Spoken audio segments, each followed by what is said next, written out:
Hi everybody, आज हमारा lecture number 9 है इमेज ऑप्टिमाइजेशन एसईओ, जो कि मोस्ट इम्पॉर्टेंट टॉपिक है।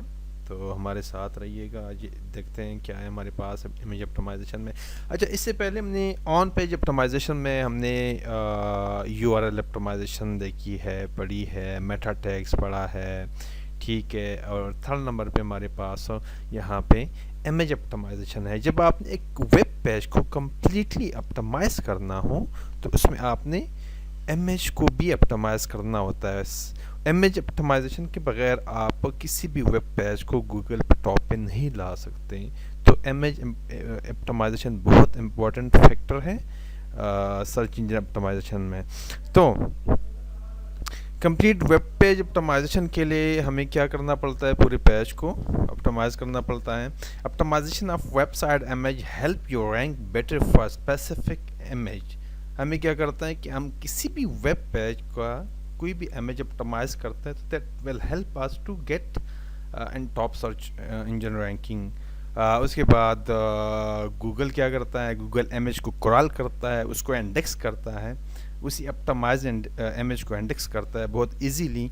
तो वो आपको कुछ रैंकिंग फैक्टर वैल्यू करता होता है। अच्छा, जब आप किसी भी इमेज को ऑप्टिमाइज करते हो तो बहुत ही चांसेस होते हैं कि कोई भी यूज़र जब गूगल इमेज पे सर्च करता है तो वहाँ पे आपका इमेज डिस्प्ले हो सकता है। अच्छा, हमने इमेज ऑप्टिमाइजेशन में जब हम इमेज ऑप्टिमाइज करते हैं नॉर्मल, तो हमारे पास तकरीबन ये 5 चीज़ें हैं जिनको हमने ऑप्टिमाइज करना होता है। सबसे पहले हमारे पास इमेज फाइल नेम होता है। फाइल नेम को हम ऑप्टिमाइज करते हैं। किसी भी इमेज, कोई भी इमेज अगर आपने यूज़ करना हो अपनी वेब पेज के अंदर तो उसको आपने file name, relevant file name लाजमी देना होता है। उसके बाद image alt tag and title है, जो कि बहुत ही इंपॉर्टेंट है। ये आगे हम पढ़ेंगे। अल्ट टैग आपको अल्टरनेटिव टैग जिसको कहते होते हैं, और टाइटल उसका डिफाइन करना होता है। थर्ड नंबर पे हमारे पास इमेज फाइल साइज़ है। फाइल साइज़ बहुत ही इम्पॉर्टेंट फैक्टर है जो कि हमें ऑप्टिमाइज़ करना पड़ता है किसी भी इमेज का। आगे हमारे पास इमेज व्हाट फाइल टाइप, हमें किस फाइल टाइप को यूज़ करना चाहिए किसी भी इमेज का अपनी वेब पेज के अंदर। जेपेग यूज़ करना चाहिए, जेफ यूज़ करना चाहिए, या पीएनजी इमेज को यूज़ करना चाहिए। और सबसे आखिर में हमारे पास इमेज रेलिवेंसी भी एक फैक्टर है कि हमें इमेज को किस तरह हम रेलेवेंट बना सकते हैं या हम इसको रेलेवेंट बनाएंगे। तो सबसे पहले हमारे पास आ जाता है image file name. File name हमारे पास क्या होता है? कोई भी इमेज, फॉर एग्जांपल आप किसी कंटेंट के अंदर आपने कोई इमेज यूज़ करना हो तो उसका अपनी फाइल नेम लिखना होता है। फॉर एग्जांपल मेरे पास कोई भी टॉपिक है, for example search engine optimisation, और उसके लिए मैंने कोई रेलेवेंट इमेज उठाना है तो उसका मैं सबसे पहले क्या करूँगा, उसको उसका file name relevancy to the post, relevancy to the image, जो उसका एस्थेटिक सेंस बताता है, तो वही फाइल नेम मैंने उसी इमेज को देना है। नंबर 1 ये है। और याद रखिएगा उसमें आपने क्या करना है, अपने जो आपके टारगेटेड कीवर्ड्स है, जो relevant keyword with that image, आपने उनको यूज़ करके उसका फाइल नेम बनाना है। अच्छा, उसमें इम्पॉर्टेंट एक और चीज़ ये भी है कि आपने इसको बहुत ही लार्ज नहीं करना, ठीक है, इसको नॉर्मल रखिएगा।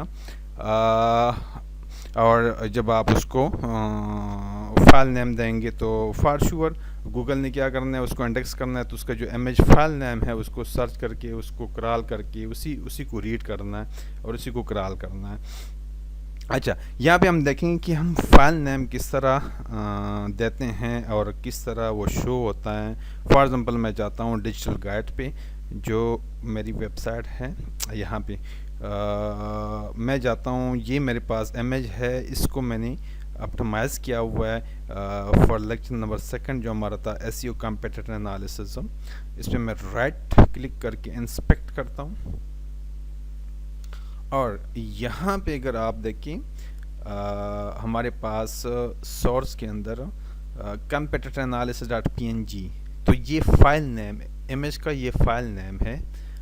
तो ये शुरू से जिस टाइम मैंने इमेज बना लिया तो उसी टाइम मैंने इसको कंपेटिटर एनालिसिस फाइल नेम इसका मैंने डिफाइन कर दिया। अच्छा, आगे चलते हैं। आगे हमारे पास सेकंड जो चीज़ है वो इमेज अल्ट टैग है, जिसको अल्टरनेट टैग कहा जाता है, और साथ टाइटल है जो कि बहुत ही इम्पोर्टेंट है। आल्ट टैग हम किस लिए यूज़ करते हैं, इसलिए यूज़ करते हैं कि वो alternate tag to the image होता है। गूगल क्या करता है, डायरेक्टली इमेज को रीड या क्रॉल नहीं कर सकता, रीड इंडेक्स नहीं कर सकता। तो अल्टरनेट टैग क्या करता है, गूगल के क्रॉलर को हेल्प आउट करता है कि उस इमेज को क्रॉल कर सके, कि उस इमेज को रीड कर सके।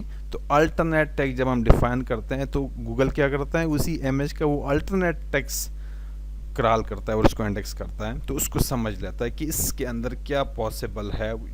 फॉर श्योर अल्टरनेट टैग जब हम डिफाइन करते हैं तो रेलेवेंट टू द इमेज होता है। अच्छा,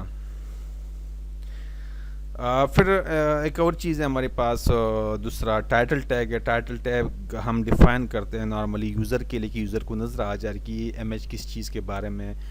तो नॉर्मली जब हम जाते किसी भी पोस्ट पे तो उसके ऊपर हम जब माउस हॉर करते हैं तो टाइटल टैग हमें नज़र आ जाता है। तो यहाँ पे हम प्रैक्टिकली देखते हैं कि किस तरह हमारे पास नज़र आना चाहिए। मैंने यहाँ पे टाइटल टैग है पहले हमारे पास, मैं यहाँ पे जाता हूँ तो ये हमारे पास एसईओ कंपटीटर एनालिसिस, ये टाइटल टैग हमारे पास डिस्प्ले हो रहा है। ठीक है। अच्छा, सेकंड हमारे पास हमने इंस्पेक्ट एलिमेंट ऑलरेडी किया हुआ है, और राइट साइड पे टॉप पे हमारे पास उसमें आ रहा है अल्ट टैग, ये एसईओ कंपटीटर एनालिसिस पार्ट, आगे जितना भी है पार्ट सेकंड है या हाँ पार्ट सेकंड है बिल्कुल। ठीक है, ऐसे कंपटीटर एनालिसिस, ये अल्टरनेटिव टैग इसका डिफाइन हुआ है। तो गूगल क्या करता है, जब विजिट करता है इस पेज को तो इसी इमेज पे जब क्रॉलर पहुंचता है तो इमेज का जब अल्ट टैग डिफाइन हुआ होता है तो उसको क्रॉल करता है, अंडरस्टैंड करता है उसको। अच्छा, आगे हमारे पास नेक्स्ट इमेज फाइल साइज है, जो कि बहुत ही मैटर करता है। फाइल साइज कोई भी एसईओ का फैक्टर हमारे पास ये होता है कि आपका जो फाइल साइज है, वेब पेज साइज है, वो बहुत ही मिनिमल होना चाहिए। आपकी जो लोडिंग स्पीड है उसको डायरेक्ट इम्पैक्ट करता होता है आपका इमेज साइज, आपका कंटेंट साइज, आपका वीडियो साइज। उसमें बहुत सारी आपकी फ्लैशिंग वीडियोस, ऑडियोज, जितने भी चीज़, जितने भी आप कंटेंट डालते हो उसको ऑप्टिमाइज आपको करना पड़ता है पेज स्पीड के लिए। तो यहाँ पे हमारे पास जो जो जो किसी भी पेज का जो वेब पेज साइज बढ़ता है तो वो नॉर्मली इमेज की वजह से बहुत ज़्यादा बढ़ जाता है। तो हमने इमेज का जो फाइल साइज है उसको ऑप्टिमाइज करना पड़ता है हमें। तो सम टाइम ये होता है कि ई कॉमर्स वेबसाइट में हमारे पास काफ़ी सारे इमेजेस हमें यूज़ करने पड़ते हैं, तो उन सारे इमेजेस को हमें वन बाय वन ऑप्टिमाइज करना पड़ता है। अच्छा, उसके बाद हमारे पास आ जाता है कि कितना, हाँ ये क्वेश्चन हो सकता है कि हमारे पास किसी भी इमेज का कितना फाइल साइज होना चाहिए। तो नॉर्मली जब आप बहुत सारे इमेजेस यूज़ करते हो तो 70 KB मैक्सिमम आपके पास, 70 to 80 KB या 60 to 80 KB के बीच में आपका कोई भी इमेज उसका फाइल साइज होना चाहिए। अच्छा, फाइल साइज में एक और चीज़ भी आपको मैं बता दूं कि जब आप फोटोशॉप पे डिज़ाइन करते हो किसी भी इमेज को तो आप वहाँ पे save as a web page उसको कर सकते हो। तो वो आपको बहुत मिनिमल फाइल साइज PNG में या बेसिक JPEG में आपको दे सकता है। लेकिन उसके बाद हमारे पास बहुत सारे ऑनलाइन टूल्स भी अवेलेबल है। लाइक मैं एक टूल यूज़ करता हूँ कंप्रेस नाउ का, कंप्रेस नाउ ये एक टूल है। इसके अलावा और भी काफ़ी सारे टूल है। तो इस कंप्रेस नाउ पे आप अगर 20% किसी भी इमेज को करते हो तो उसकी क्वालिटी भी ख़राब नहीं होती, पिक्सेलेटेड भी नहीं होता और सेम साइज़ सिर्फ उसका ऑप्टिमाइज हो जाता है। फॉर एग्जांपल अगर आपका कोई इमेज कोई 300-400 MB हो, KB हो सॉरी, तो वो 20% जब ऑप्टिमाइज होता है तो उसका टिक टाक फ़र्क पड़ता है। तो आपकी जो डिज़ायर्ड इमेज फाइल साइज़ होता है उस पर आ जाता है। तो उसको आप यहाँ से ऑप्टिमाइज़ कर सकते हो। और भी काफ़ी सारे टूल है ऑनलाइन अवेलेबल है, आप उनको यूज़ करके उसको ऑप्टिमाइज़ कर सकते हो। आगे हमारे पास ये हो गया हमारे पास इमेज फाइल साइज। उसके बाद हमारे पास फाइनल जो आ जाता है image dimension and product angles. ये एक और चीज़ है, जब भी हम ई कॉमर्स वेबसाइट में नॉर्मली हमारे पास मल्टीपल इमेजेस होते हैं, बहुत सारी इमेजेस होते हैं। जब हम कोई भी प्रोडक्ट लिस्टिंग करते हैं या फॉर एग्जांपल हमारे पास कोई लैंडिंग पेज होता है किसी भी प्रोडक्ट का, तो उसमें हम क्या करते हैं, एक प्रोडक्ट को मल्टीपल डायमेंशन से हम यूज़र को दिखाते हैं, मल्टीपल एंगल से दिखाते हैं यूज़र को। फॉर एग्जांपल आईफोन 7 है मेरे पास, ठीक है, उसको मैं ऑप्टिमाइज़ करता हूँ, ठीक है। तो अब उसके लिए मुझे मल्टीपल इमेजेस चाहिए होंगे। मल्टीपल इमेजेस मैंने बेटर यूज़र एक्सपीरियंस के लिए एंड अट्रैक्शन के लिए मैंने देने हैं। तो उसके साथ मैं फ़ाइल साइज़ उनका कैसे डिफ़ाइन करूँगा। तो फॉर एग्जांपल मेरे पास हो, मैं कहता हूँ कि आईफोन ब्लैक 7s है, तो उसको मैं फाइल साइज़ उसका हो गया iPhone black 7s top view, sorry ये इसका हो गया आईफोन ब्लैक 7s, ठीक है। अच्छा, ये थोड़ा सा ऊपर नीचे लिखा गया है। तो iPhone black 7s top view है, ठीक है। ये मेरे पास फॉर एग्जांपल उस इमेज का मैंने नाम रख दिया, या ये टाइटल है उसका, ठीक है, और उसका मैं फाइल नेम रखूँगा iPhone black 7s top view. Top view मैं दिखा रहा हूँ किसी इमेज का। फिर उसके बाद मैं फॉर एग्जांपल स्क्रीन व्यू, सामने से मैं किसी इमेज को शो करना चाहता हूँ, तो उसके साथ मैं स्क्रीन व्यू शो करूँगा। ये देखिए iPhone black 7s screen view. तो यहाँ पे देखा जाए तो हर इमेज का जो नाम है वो दूसरे से डिफरेंट हो रहा है, और हर इमेज की file name, alt tag and title उनकी रेलेवेंसी बन रही है आपकी इमेज के साथ हो। तो ये बहुत एक इम्पॉर्टेंट चीज़ है, यूज़र एक्सपीरियंस से बढ़ता है, प्लस आपके और भी काफ़ी सारी कंप्लीट एक इमेज कंप्लीटली फुली ऑप्टिमाइज हो जाता है।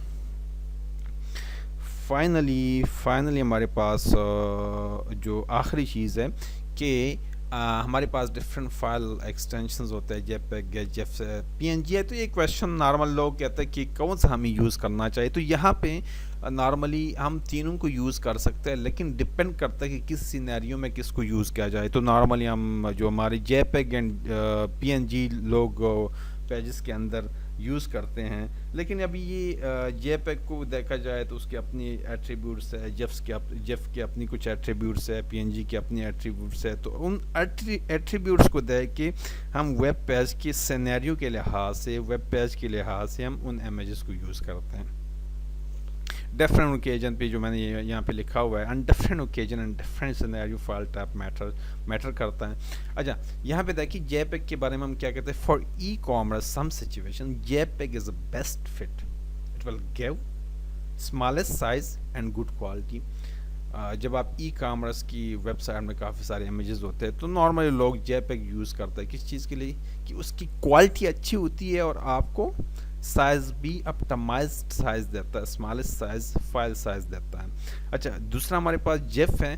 तो जेफ नॉर्मली हम थंबनेल के लिए, जब हमारे पास प्रोडक्ट लिस्टिंग होती है, कोई कैटेगरी है, उस कैटेगरी के अंदर कोई 50-100 जितने भी प्रोडक्ट्स हैं, तो उनकी जो थंबनेल है जिनको आपने यूज़र को शो करना है प्रोडक्ट को, तो वहाँ पे आप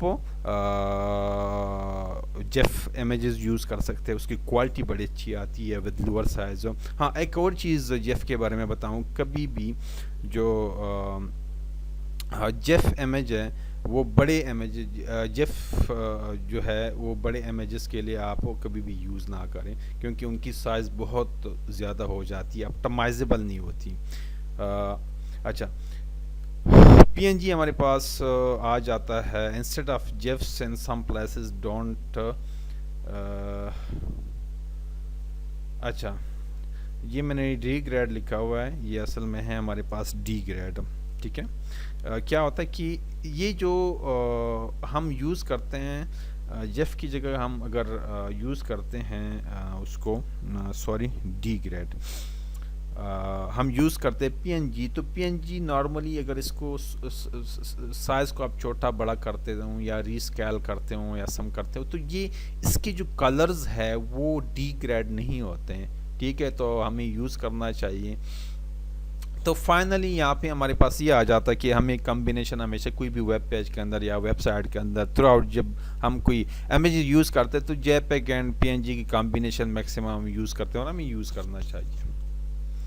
फाइनली हमारे पास इमेज की रेलिवेंसी है। ये हमारे पास इमेज मैंने ये पॉइंट डाला हुआ है, इमेज ऑप्टिमाइजेशन। डायरेक्टली ये इमेज ऑप्टिमाइजेशन के अंदर नहीं आता, लेकिन फिर मैंने सोचा कि मुझे इसको इंक्लूड करना चाहिए। अभी इमेज रेलिवेंसी क्या है?